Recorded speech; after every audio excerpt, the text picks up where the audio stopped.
Hey guys, welcome back. Oh my gosh, it is August 6th to be exact. I can't believe it. I feel like the summer has just flown by and I have no idea what to do with myself. This video I feel is not gonna be like a rant, but it's gonna be more just kind of like something. Sorry, my light is just really pissing me off right now. It's gonna be more of like something like I don't know how to even explain it. I'm gonna tell you my ideas about a subject. Okay, so let's start at the beginning.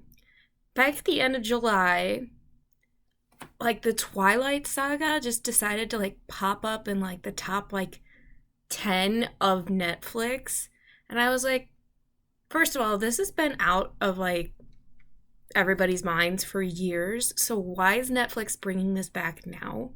And then second of all, why is it in like the top 10? Because we all know, come on, it really was not the best saga. So I was like really disappointed that they had put it on Netflix and everything because I was like, there's so much better stuff you could put on Netflix.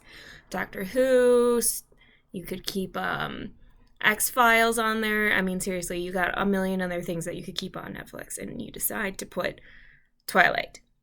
Okay, yes. So I will say I was not that happy with their choice. Besides the point on that, I decided I would reevaluate my look at Twilight because I was in high school, about high school, when Twilight came out, and when the Twilight franchise came out, I was in high school. When the Twilight movie franchise came out, I was in high school. The book franchise a little bit earlier, but I did read the Twilight books. I did. And I will admit that the Twilight franchise is what got me into reading novels. I used to hate reading. And then I read Twilight and I started to like reading again. So I have to give Twilight a teensy bit of credit for that. But then I realized that there's a shit ton of books that are a hell of a lot better than Twilight. Like, way better and a lot less creepy. So, yeah. I just realized that like 10 seconds after I finished reading Twilight. The Twilight franchise. But you know what? I feel like I need to give them a little bit of credit there. But I was like, okay, I'm gonna give the Twilight franchise a second go. I know like the last maybe 2-3 movies I only watched once and went into theaters because I felt like I needed to out of a you know hold of doing to see the Twilight movies in theaters. And so I was like, all right, I'm gonna sit down, I'm gonna watch these movies. And oh my god. So this is how I'm gonna say it. Obviously there's 5 movies based on 4 books. The first 2 movies I literally had to keep on pausing because I'd be like, oh my god, this is so cringeworthy. This is awful. This is terrible. I'm like, why? Why? Why are you doing this? Stop. Please. Just, can you not? Please. So, like, the first 2 whole movies, I was just like, just please, stop. Don't do that. This is, no. And I don't know if it was like, they were, like, almost kind of going for that. Like, because I get in the first movie, he's like, oh, I have to stay away from you. And like, oh, I'm super like attracted to your blood. So I have to make sure that I keep you safe by staying away from you. But then he kind of like creeps on her and stuff. And it's like, ooh, and I don't know. So, and there's just like not very much chemistry in the first movie. And so I'm just kind of like, ugh, these scenes are so cringeworthy. I'm like, ugh. And it's like, I don't know. And then And then the second movie is called New Moon. That's called New Moon. And that's when Edward leaves her. And it's just like, there's this one part before he leaves her, and they're like, "Oh, I love you." But like when they say it, it's like there's no actual emotion to them saying "I love you." I'm like, what are you kidding me? You have no emotion. You're saying "I love you," but you're not showing any emotion whatsoever. Like, I was almost on Team Jacob in New Moon because of how little emotion there was between Edward and Bella in that movie. And I was very disappointed. And then of course she goes and she like does crazy shit because she wants to see Edward and her like crazy visions and blah blah blah. And like it's just like, are you kidding me? Like, terrible. And then you like he's doing like phantom visions and it's like, oh god, please kill me. And then she goes and jumps off a cliff, almost dies, and then all this stuff. Good thing about New Moon is Taylor Lautner decides to become super hot, super washboard abs, adorable. Did like that part about that movie. But then Edward takes off his shirt because he wants to, go all shiny and show the world who he is as a vampire and blah, blah, blah. Because, oh, Bella's dead and blah, blah, blah. Even though she's not dead. And, he's just not cute shirtless. He's not. I'm like, do something. CGI. Something. Make him look cute. I mean, seriously. Please. You're a vampire. Look pretty. If you're gonna make the vampires look pretty shirtless, make them look pretty shirtless, okay? Please. For my benefit. Okay, thank you. All right. So, I really did not enjoy the first two movies. And now, the third movie, I don't know if I just got desensitized to, like, cringeworthy moments, or if the third movie just got better. Because it did seem a little bit better. Maybe it's because they kind of had an understanding, or maybe it's because Kristen Stewart and, Robert Pattinson, like, started to have a better relationship with each other, and they were able to, like, control their emotions as, like, a vampire, a human, like, couple, like, that they were able to control those emotions and control those, like, desires and not wanting her blood and everything, that it made it a better movie. And also I felt like Eclipse, which is the third movie, was cooler because it had a lot more action. It had some action-packed sequences and stuff. Some like intrigue, some stuff that was going on the sidelines that you didn't really think of, you didn't really see. Yeah, I did like that. And so yeah, Eclipse was better. It was better than I was expecting. I forgot about how much I liked Eclipse.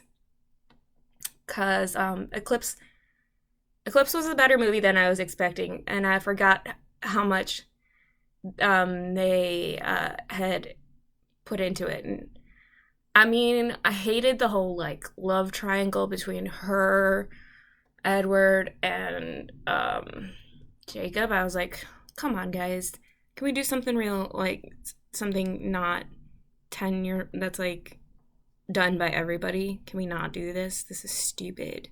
Like, come on, get over yourselves. So you're a werewolf and you're a vampire.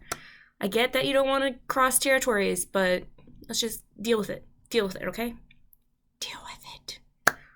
Anyway. But yes. It was interesting and I liked it and I thought it was cool because of the overall premise of the movie. Then Breaking Dawn is the last book, and it's kind of broken up, the book in general. And so I'm not usually a fan of them breaking books up into movies. Like, I didn't like the fact that they broke up the Hunger Games into into two movies, the Mockingjay Part 1 and Part 2, because Mockingjay was only like this big. And I'm like, you didn't need to do that. You just wanted more money. But Breaking Dawn is like this big. So I was like, okay, I can see why you'd want to have a little bit more time with this book. So let's see. They get married, and I think that the wedding was very well done. Alice, obviously, who is one of the Cullens, put everything together and the wedding and everything, and it was so beautiful. And the wedding was really pretty, and the speech was super pretty, and they were all nice, and it was like, oh, this is so sweet. I love this. This is adorable. This is so cute. Oh my God, I love it. Blah, blah, blah. Yeah, that was me. So I was I did like that a lot. And, yeah, that was one thing that I liked. I thought that the wedding was really pretty. And then they were going to go on their honeymoon because Bella decided that she wanted to experience all things human before turning into a vampire. AKA, she wanted to go and have sex with her hubby before turning into a vampire. And Edward's like, bitch, I don't know if I can do that because I think I'll just hurt you. And she's like, no, me. You have to try at least. Me. And I'm like, okay, Bella, whatever, get over yourself. Sorry. But to be fair, they did have a very good chemistry in that. They had really good chemistry during their wedding, which I liked. I liked the chemistry during the wedding. And their chemistry had grown during the time period. And then they go to this island that's basically owned by them and for their honeymoon. And yeah, so I don't know. Things happen, obviously. And but then he's like, I hurt you. And like you see like there's some bruise marks on her and she's like, I don't understand. I'm completely happy. I'm so happy. Blah, blah, blah. Everything's great. I had a great time. I don't understand why you're so mad and everything. He's like, because I hurt you. And he also like broke the headboard, which was kind of hilarious. And super funny to see actually if you watch the movie. And I kind of forgot how hilarious that was. So despite the kind of like supposed to be romantic portion of it, it was kind of funny. And I had to laugh at least. And about that. And then she decided, but then she was just like, blah, blah, blah, whatever. But then they do other things on their honeymoon, which I kind of like how they just kind of showed them relaxing together and doing different things and having fun. And it showed that they had a romantic relationship, and I think that their chemistry definitely did grow during that. And I don't think that was just me becoming desensitized to a cringy relationship. I think they did definitely grow. Fast forward, she learns out she's pregnant, and nobody thought that was going to be possible. Nobody thought that it was possible for Bella to get pregnant because Edward's a vampire. And he's like, oh my God, I'm going to get that thing out of you. And she's just like, what are you talking about? This is my baby. And they go back to their hometown. And then you see her and she's like pregnant. And the baby is growing super quickly. And she's like deteriorating. Like, oh my God, like I'm terribly like disgustingly like ugh. And it's basically like sucking the life out of her, this baby. And like you can't see that, like there's nothing you can do. Like the baby just is like I don't know how to explain it because the baby's just like uh baby's a vampire basically. So so it's like there's no way that she's gonna live this through this pregnancy basically. But she's like, but I'm gonna have this baby anyway. So sorry, bitch. And Edward's just like, huh? How can you expect me to live with that? How can you expect me to live with that? And they're like, well, maybe you can turn me into a vampire, blah, blah, blah. But that's a big maybe. We don't know. Couldn't happen. Um, sorry. Anyway. And then but I think they do a good job on showing her, like, really, like, just, like, disgusting. And, like, not disgusting, but, like, hollowed out and everything. And then you see Jacob come in. And this is where Breaking Dawn gets kind of broken up into two parts because Jacob realizes that she's pregnant and he's like, what the fuck? He's like, get that fucking thing out of her. And he's like, well, Edward's like, I'm with you. And I'm like, everybody's like, whoa, Edward and Jacob are on the same team. They want Bella to not have this thing. And it's like, well, no, that's not going to happen, blah, blah, blah. And then it's just funny how that works. And they realize that what's making her waste away is because the baby pretty much is just sucking her dry. And Jacob is like, well, it's probably because it's a bloodsucker. And Edward's like, that's kind of the truth. And then they literally give her a cup of, like, a sippy cup of, like, blood to drink. And then she's like, this tastes good. And I'm like, this is... I'm like, I remember reading that in the book. And I'm like, that's ridiculous, but it's kind of, like, great at the same time. And so, yeah, it's kind of one of the funnier things. And so she goes around starting to drink blood all the time, even though she's human. But then she, like, looks better, which is great. And then after that, she ends up doing better. And Edward, who had been really against the whole thing, like, all of a sudden starts kind of being like, oh, well, maybe I want this baby. And then all of a sudden he can hear the baby's thoughts. And then they're like, oh my God. And they love each other and blah, blah, blah. And they're like, he's like, oh, the baby loves my voice and loves your voice and like all this stuff. And at the same time, Jacob is going through this whole thing with his like pack. And he decides like, I don't want to be part of your pack because he knows that like this creature... So the whole wolf pack thing is Jacob is part of the pack of a wolf pack, and he's supposed to follow the alpha male and whatever. But Jacob decides to leave the pack because he knows that the pack is going to attack because the abomination baby is a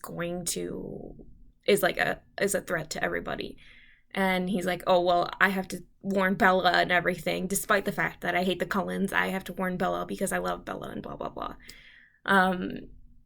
So he leaves the pack with a couple other wolves and everything. And he's like, oh, well, we have to make sure that we stay in the loop and everything. And so he's kind of gravitated toward Bella. And I am going to finish the rest of this on a second video because this is a very long video. But so this is going to be part one of this. And I will say that as they're gravitating towards this, that's where like this really gets interesting and everything. And Bella is almost ready to get pregnant, almost ready to give birth as well as possible can be seen. And things get very interesting. So I will see you on part 2 in about a minute and a half. Bye.